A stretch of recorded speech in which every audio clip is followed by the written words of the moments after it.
Out of Cincinnati, Ohio. Thank you, brother, for calling in. Cece Rogers, how are you, sir? I'm fine, man. How are you? I'm blessed, man. I can see that. Congratulations, man. Congratulations. Bless you. Thank you. Yeah, I know. They've been coming off all night. Man, Cece, let me tell you, you don't know this, but I've been a fan of yours. Like I said, we were talking about just growing up. I've been a fan of yours for a very long time. I remember the Club 88 days when people would be partying upstairs. If you just want to relax, you go downstairs, and there was Cece. You were either singing or you were behind them keyboards, and I was just soaking in. I'm like, wow. Who is this man? Wow. And it was like, and you correct me if I'm wrong, I felt like someday was birthed, and Brothers and Sisters was birthed. You know, all those records, because when we started to hear you in the clubs, it was like, for a lot of us, I'm sure Rico's one of them, it was like there was no surprise. Right. Because, they were just awesome songs. Oh, thank you, man. But Club 88 was it was a combination. It was where, it was kind of like where I was introduced to house. Okay. Because like you said, it was upstairs, DJ Stefan. And Kurt. Kurt Curtis Gilmore. Yes. Who, it's just how funny how God works in that whole thing, because I didn't know who Kurt was, but I knew who his father was, Bishop Curtis Gilmore. Okay. When I first came to New Jersey, I actually played at Bishop Curtis Gilmore's church. That was the first church I ever played for. Okay. So it would come back around. Right. Everything comes around full circle. Yes, all things work for the glories of God. You know what I'm saying? So it was, and house music, the way I got into it was, I wanted to study that R&B and classical. I wanted to be another Luther, but it wasn't designed to go that way, and it always pulled me back, because just like Curtis' father was a bishop, my father and grandfather were ministers, so I grew up in the church. Yeah, let's say, because you're not originally from New Jersey. No, I'm originally from Ohio. Like this guy from Cincinnati. Yeah. 5 hours away. You're from Cleveland. Yeah. I'm from Cleveland. Yes. And I grew up in the church, so there was a certain type of home training, as you want to say. Now this is going to blow you. This is going to add to it. My grandfather was a bishop, Kojic. Church of God in Christ. Oh my God, the musicians out of there.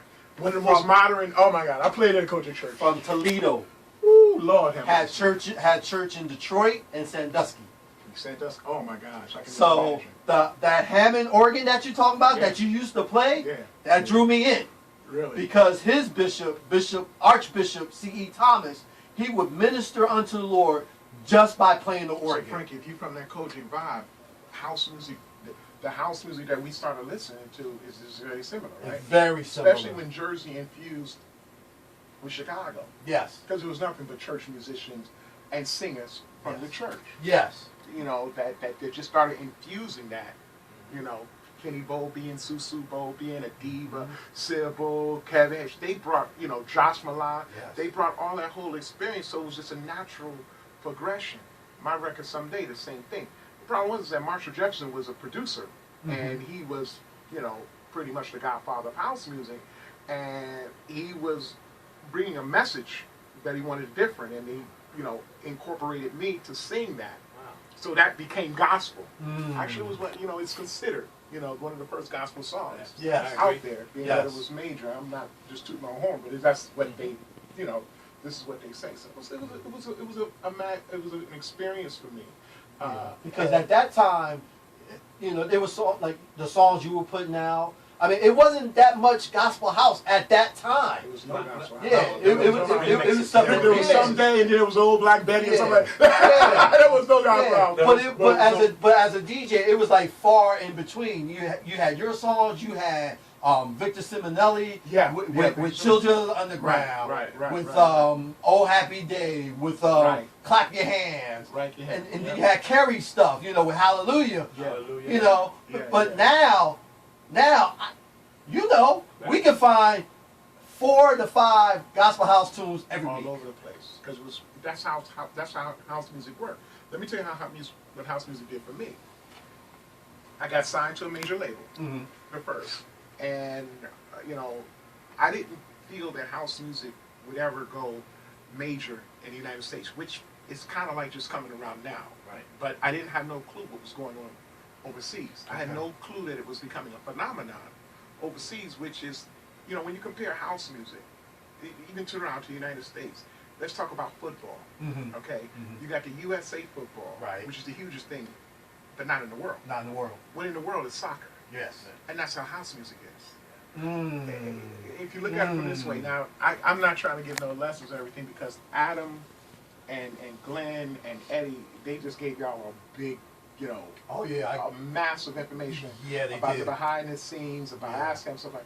Let me just give you a little history about where house music is compared to what people say. Okay, it's underground. Okay. Now, big love to Tony Humphrey, who was happy with it Oh. just staying underground, or David Rowley just underground.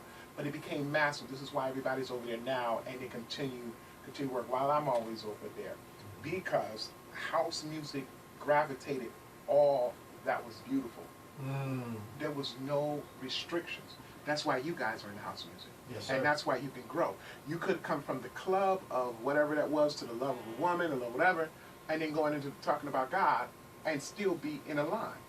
You know, you don't have to come out and apologize for anything, because house music was always about happy music. Mhm. It was Right. always I about agree. good love. It was about love and unity. Mhm. All of us living together, living one harmony, you know, just enjoying on the dance floor. And so I was very comfortable with that. And when I got signed to Atlantic and I tried to go back into R&B, you know, the label people over there was like, okay, Cece, we need to kind of like, you know, switch you up and down, because you need to go mainstream in the United States. Okay, so I said, okay. So they brought in people like R. Kelly to write for me. And I saw these lyrics, I'm like, Zoo. I can't.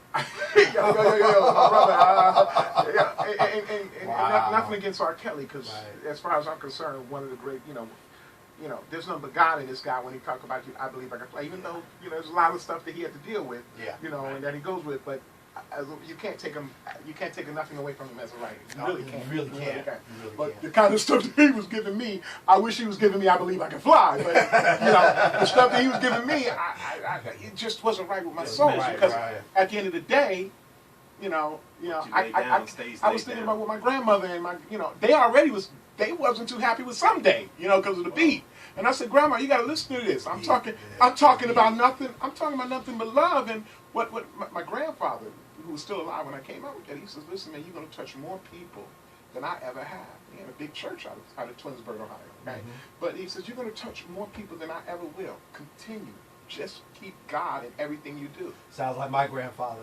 He kind of echoed the same thing. Keep God. Because when I first told him, I said, I said, Dad, this is what God gave me to do. I just want to know what you think. He said, well, let me ask you this. Are people being blessed by it? There you go. I said, yes. Right. He said, does it glorify God? I said, yes. So who am I to say no? Yeah, that's right. And he gave me the blessing. Because if he didn't, that's it. I'm not DJing. I'll do whatever. Lord, whatever you have me do. Frank, the first time I realized that there was a connection between gospel and the song Someday, I was performing at a place called the Hacienda in Manchester. Okay. And I really thought, it was me, Marshall Jefferson, and maybe out of a place of 2,000 in the club, there could have been 10 black people in there. Mm. And so I was like, how are these people going to identify with me singing a song Right. about brothers and sisters living in harmony and going over to South Africa and be called a man? I said, it's just not going to happen. Right. And in the middle of, of course, it was the drugs. It was, you know what the club atmosphere has. Sure. I came out there, big old 360-pound guy, and I sung Someday. And the people just, they were still dancing, but they was like, whoa. And when I went into the part about we'll all live as one family, I go to South Africa, man, I saw the lighters go up. I saw people just flick. Before the end of the song, I was crying. I was crying because I couldn't imagine that message. And then later on, at the end of the night, I was in the dressing room, and somebody said they had to come and talk to me. And this woman said, I was going to commit suicide. I was suicidal. Because I've been dealing with this. And a white girl. Just totally like, she said, your song saved me. My God. And I'm like, huh? How did this identify? Now, at this time, I'm 23 years old, so I'm not really identifying with what this is all about. Right. And then I went back to what you know, what our grandfather said, you know, grandparents said, and I'm like, okay, this is where I need to stay, and this is where I need to go. This is the lane God gave me.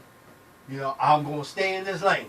Right. You know, and it's not a quote unquote comfort zone. Right. But this is what God gave me, and this is what I need to do. Right. Because, you know, if I go outside of it, I don't know what's gonna happen. And many of us as artists, sometimes we get frustrated because we might say, well, house music, you know, didn't go mainstream like it was, or, you know, people take our music and they identify it because you got a lot of genres right now, they claim it EDM. My son was, I'm sitting with my son who's 20 years, was a producer, he says, Dad, what's that, you know, this Justin Bieber song, it's not an EDM song, it's a house song. I said, son, well, they've done that all the time. You know, they changed the name when blues became rock, and then nobody wanted to claim rock, and I got into an argument. Here I am, a Berkeley grad, and I'm telling you that rock came from blues, not the other way around. And they're going like, what? Rock? No, Elvis Presley. I'm not. And I'm like, no. And there's an argument, and it takes people from the UK. You know, Eric Clapton and the Beatles and people to come over. Rolling Stones. And then, Rolling Stone to come over and say, oh my God, Muddy Waters, Holland Jack Ruth, you guys are great. And these guys dead, and then they get, you know, inducted into the Rock and Roll Hall of Fame. Right. It's something else. So I've learned, instead of getting frustrated about it, I've learned that I can't, I can't change the wind of the direction. But I can adjust my sails to get to my destination. So course, to concentrate. The course correction. Right, and by faith. By it's faith. It's the faith. You got to keep the faith, because the negativity is always going to come at you. It's coming at you from all around. It ain't going to stop, no matter how far you go. It's gonna, but it trips me out. It weirds me out how people can move without faith. You know, maybe their faith is in the drugs. Maybe their faith is in the, money, in the money whatever. and addiction. But there's no substance to that. Faith is the only thing. Yes. You know, faith, and well, what is faith? It's something you have to find within.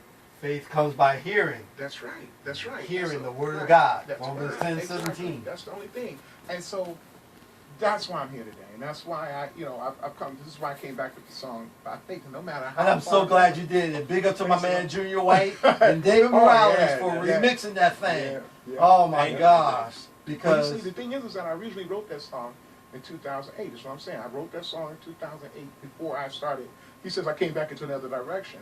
But it's funny because we were just talking about Don Tallman's Feel Your Vibe. Yes. I did a record with Bob St. Clair just a few months ago called, we got over 2 million views. It's called I Want You. Okay. And stuff that I do because my attitude is I'm in this business. I'm in this music business. Right. I have never, even as a minister of music, and Eddie Nichols is doing here, and I've been a minister of music most of my life, I never felt that I should be sustained financially unless I was giving it all. Okay. Okay? And, when I studied the book of Psalms and I studied the Bible, I recognized that they always took care of the ministers, they always took care of the musicians. Yes. And when I saw that, the shift, the change of the church, I started realizing that, dang, I'm running into people